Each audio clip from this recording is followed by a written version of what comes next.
I cannot believe it's been 3 years. It's wild. Since we've seen you around here. We've had some Christmas meetups along the way, Yeah. but it's so nice to see you here again. Yeah, it's in studio that it feels kind of like I'm back at home. Does it feel like it's been 3 years? No. No. Does it? I mean, it must be a complete whirlwind with everything that you've been dealing with. Yeah, you know, it was August of 2023 when Declan was diagnosed with his brain tumor, and yeah, our world completely changed. And I really didn't know what my next steps would be, and over time it was kind of like, well, we're still in treatment, we're still fighting, and yeah, it took this long to get to a good place where now I feel like, you know what? I think I can go back to work. I mean, I think that's what everyone wants to hear. You wouldn't be here unless you were in a good place. What place is that right now?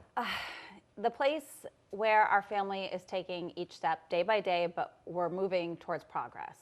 You know, Declan is out of active treatment, which is incredible. I mean, his team is amazing and they're still watching him, and we will continue to watch him. Every 3 months he gets scans. But so far, all the scans are clear. No evidence of disease. It's amazing. It's incredible. We're dealing from a child that was critically sick to medically complex. And so he does have some needs, but we have people that can help us. He's going to school, he's going to summer school, he's got therapists. We're doing all the things that we can for him so that he too can progress. And it's a much better spot we're in now than we were 3 years ago. Did you think when you started this journey, I remember those first few days and us talking, that we'd be here 3 years later having this conversation? No.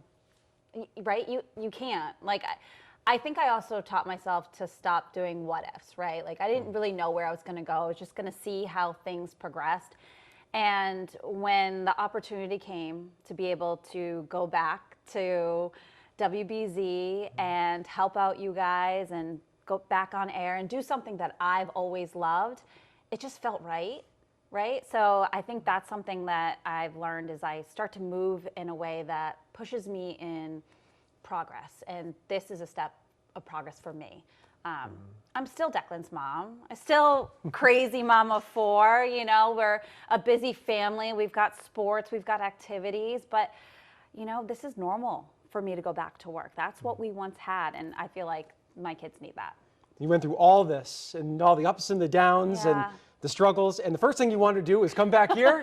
I'm not saying it was the first thing, but it feels like home. I was saying this, you know, when I walked into the studio this morning and saw everyone just smiling and kind of cheering, it like got me worked up. I mean, there was like a standing ovation when you walked back in the building. It was very nice because honestly, even though I haven't been here, I felt the love from everybody here.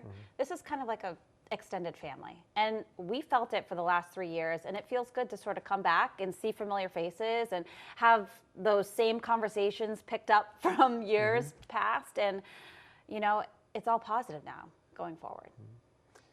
You have a bit of a reputation in the weather office as the tornado woman. Whenever Sarah works, there tends to be some severe weather. Can you let us know in advance, how many shifts are you going to be taking on here? How many days might we see you? Well, it really depends on how many days you're taking off. Oh, that's fair. I got plans. That's the thing. This summer, I know a lot of folks are going to be wondering when they'll be able to see me and do forecasts. I am going back into work slowly. I'm coming in, filling out the days that are needed. Basically, when there's vacations, weekends, I will be slowly making my return back to work at a steadier pace, but I think that's perfect for the summer. Summer's my husband's home too, so he's helping out with the kids, so it's kind of perfect that mom gets to go back to work. And by the fall, you know, we'll both be working and our kids will be in school, and hopefully day by day, we're going to continue taking that next step forward. But I can't promise you when those severe weather outbreaks are going to happen. All right, well, we'll have to keep an eye out, and of course, we'll let all you know too. But if you see Sarah, just, you know, extra listening would be a good idea. Yeah, of course, of course. I'm going to bring sunshine too. Yes, we hope so. And you know, winter will be here before you know it too. So we might need a couple extra set of hands around the office. It is July. It's July. Christmas in July. I know. We're almost there. Although this next one looks like it might be a little quieter than the last one. We'll see. All right. I'm excited to be back in forecasting. That's something I have missed through all this. I felt like I kind of lost a little piece of myself. And so coming back into work, seeing actually some of my notebooks that still have forecasts from 3 years ago, I'm like, oh, so you guys didn't actually throw these away. Like, I felt like I was sort of coming back. People may or may not realize your first day here was a long time ago. Not to age us a little bit, Okay. but when was the first year you worked at WBZ? When I interned or worked? Let's start with the internship. So I interned here in 2004. Okay. It was a really long time It's been a minute. ago. Yeah, it's been a minute. I was 21 at the time. And then I was offered the morning producing job for Barry Burbank. It was awesome. Barry and I Barry worked, still makes some appearances too, Yeah. especially when you get a big snowstorm. So I worked with him in the morning, starting in January of 2005. And then after a couple years, I started working weekend mornings. So I was very young, in my 20s. This was my first TV job. This is all I knew right out of college. And it's really progressed. And that's why I think it feels so good coming back here, because I just know so many people. Sets may change, but the people that are here, what they mean to me, what they mean to everybody at home, it's something special. I can't really explain it. I think people would not be surprised to know that Sarah is a high achiever. During that time when you were starting, you actually came to my first station when I was working in Springfield, and Sarah helped us set up our graphic system in Springfield at that time. Yeah, I was actually working I worked 2 jobs. I worked on TV because I loved it, but I was also working for the software company. And yeah, I think you had like a wedding to go to or something like that. Yeah, we were like redoing our 7-day and Yeah. like trying to do our graphics. We're like, oh, we know this whiz kid, Sarah. She's going to come over and help us out and And figure look it at all this. out. And We're still now- here. I know. We're still here. We're still in Boston, and it's pretty amazing. Yeah, that was quite a long time ago. Yes. We've known each Different other for a really times. long time. Yeah, there's fewer gray hairs and A few more kids, less kids then, yeah. bigger families. It's wild. Well, speaking of, people probably want to hear a little bit more about Declan, and it's so unique because he is a twin. Yeah. So you can really see how Declan is growing and how JB is growing, Yeah. and they have such a bond together. How has that been for the last couple of years, and where are they at right now? So they had never spent time apart from each other until Declan was diagnosed and had to be in the hospital for brain surgery and then through his treatment. And Declan was in the hospital for about 6 months, and that was really, really hard on his twin. But we tried to make it as normal as possible. Either Bobby or I would be at home with them. Our older kids too. We tried to keep them playing their sports and their activities. Now, because of treatment, Declan is intellectually disabled. He's autistic. He's got mobility issues. He has hearing deficits, so he wears hearing aids. So he is the same Declan, but different. It's hard when you have a twin. You're not supposed to compare your kids at all. Yes, right. But they are different, but they're both special, and they both have their sort of ways. And even before diagnosis, we knew Declan wasn't into sports. He was more like our foodie. He liked to go to the grocery store and pretend cook, and he still does. He loves food. Like you come home with grocery bags, he is going through, putting stuff away. His personality is still there. It's the still same kid. Yes, it's just a little bit slower to do things or say things.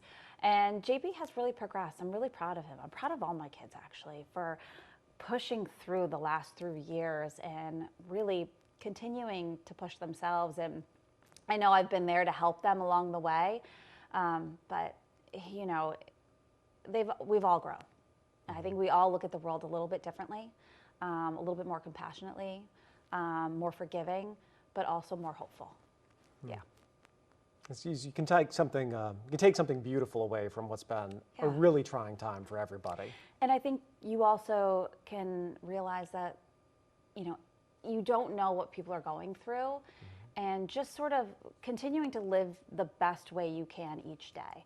And so if that means that I have to stop and help Declan with something and, you know, tell JB to wait for a second, or go outside and play soccer with JB, and, you know, my older kids are picking up the slack in the house, then we all work together. I think we've worked together better now than we ever have. So yeah, you can always find the beauty in some of the hardest things.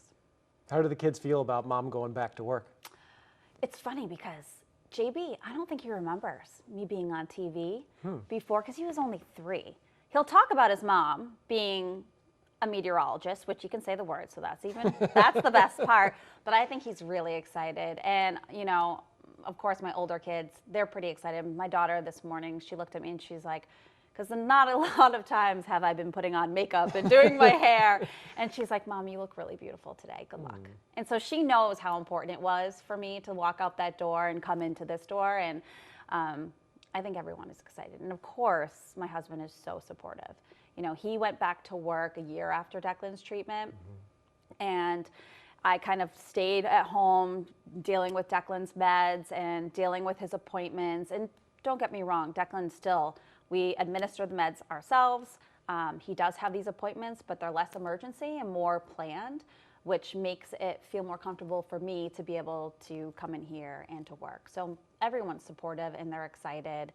And even just today, a lot of people didn't know that I was coming back, but now the whole world does. And everyone's been so amazing. That makes me feel so good. Like, you know, I guess you don't really know how loved you are or how missed you are until you come back. Yeah. That's beautiful. Yeah, it's good. Good stuff. One more thing, I'm curious. These last 3 years is a long time. I'm sure to you, it feels like a whirlwind. There have been so many experiences. We've all watched how many people have supported your family, these unique experiences that have come your way to make sure that Declan is having the best possible time. What sticks out to you as some of the most memorable moments along the way? To me, just from an outsider, when you posted a picture where his hair was coming back in, and he had that bright red hair again. Like, I thought that was the most beautiful thing after some of the treatment. It's amazing because his hair has actually changed 3 times. After chemo, his hair came back bright red, and then he had radiation. Last summer, he had relapse, so he had to go through radiation, and his hair came back a different color. Yeah, so it's interesting. And during that time, because he had relapsed, we were given a lot of different opportunities that I think our older kids will never be able to go to Fenway Park the way that they've gone to Fenway Park because of the Jimmy Fund, because they've been so incredible to our family, but they're so incredible to every family. And they make you feel like you're the only one, but they make everyone feel like that. And you don't realize it until you see it. And I think seeing, Banana Ball at Fenway Park was a top notch. That was a good one. All the support from One Mission has been amazing. Runners for the Boston Marathon, you know, working in TV, we've seen so many marathons here, and I have to say, like, seeing runners with Declan's name on it is something super special. And even like the PMC this year, Declan is a pedal partner. So we're going to be supporting a group of riders that are riding in honor of him and all the kids going through treatment. I mean, Declan's on the other side, so he can be that bright light for people now to say, you know, we are progressing. But there's so many things. It's so hard to narrow it down to like 1 or 2. So many great people out there, so many great organizations. I think one recently that was really exciting. Because Declan has mobility issues, he loves to go to the playground, but sometimes by the time he gets there, he gets so exhausted. And so then he just wants to come home. And so we just had an amazing nonprofit, a foundation out of the North Shore that came to our house and built a play set for Declan and his siblings. And now he can just go outside and swing. And it's like those small little things that just bring so much hope and so much positivity. And there's a lot out there. There's a lot of good. Just a reminder, there are some really amazing people in the place where we live, and really, I'm sure, everywhere in the country, but you feel it so strongly here. There's such a culture and a community around supporting people going through the same thing. And we've got such great healthcare here. We're very fortunate that we have these people that are so connected, that support families like ours, and there are so many out there. And you have to believe that there is so much good out there. And we're very lucky to be benefactors of that. And now it's somebody else who's going through a really tough time, and they deserve it. Well, super mom, super meteorologist, super just role model for everybody, for me and for everyone here. We're so happy that you're back. I'm happy too. I know we're starting slow, but I hope we build to something a little bit more down the road. But we'll take it easy to start. Yeah, it's good to start off slow. It's good to ease back into it, but I'm excited. It's good. Welcome home. Oh, thank you. All right. We'll see you on the air.